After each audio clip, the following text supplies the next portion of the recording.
चलिए आसान भाषा में शुरू करते हैं। एक विद्युत क्या है? देखो, बिजली असल में इलेक्ट्रॉनों का बहना है। जैसे पानी पाइप में बहता है, वैसे ही इलेक्ट्रॉन तारों में बहते हैं। बस वही है बिजली, इलेक्ट्रॉनों का प्रवाह। तो वोल्टेज क्या होता है? मान लो पानी को पाइप में धकेलने के लिए दबाव चाहिए, वैसा ही दबाव इलेक्ट्रॉनों को धकेलने के लिए चाहिए। इसी दबाव को वोल्टेज कहते हैं। 3 करंट क्या है?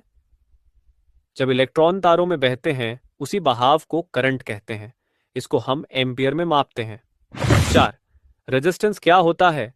रेजिस्टेंस मतलब रुकावट। जैसे पाइप में कचरा फंस जाए तो पानी धीरे बहेगा, वैसे ही तार में रुकावट आ जाए तो करंट धीमा हो जाएगा।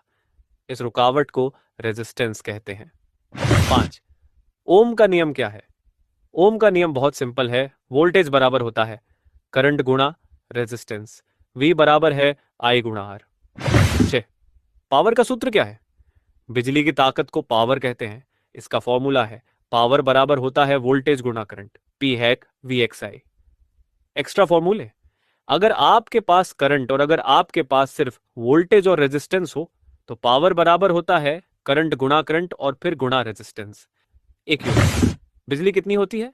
एक यूनिट का मतलब है अगर आप 1000 वॉट 1 किलोवाट का सामान 1 घंटा चलाओ तो वो 1 यूनिट बिजली खर्च करेगा। 8 डीसी और एसी में क्या फर्क है? डीसी करंट सीधा एक ही दिशा में बहता है, जैसे बैटरी देती है, लेकिन एसी करंट बार बार अपनी दिशा बदलता है, जैसे घर में मिलने वाली बिजली। 9 भारत में एसी की फ्रीक्वेंसी कितनी है? भारत में घरों में मिलने वाली बिजली 50 बार हर सेकंड दिशा बदलती है, मतलब 50 हर्ट्ज एचएच। 10 एक फेज और 3 फेज में फर्क क्या है? एक फेज बिजली आमतौर पर घरों में मिलती है। 3 फेज बिजली फैक्ट्री, बड़ी मशीनें और ज्यादा लोड के लिए होती है। इसमें सप्लाई ज्यादा और स्थिर रहती है।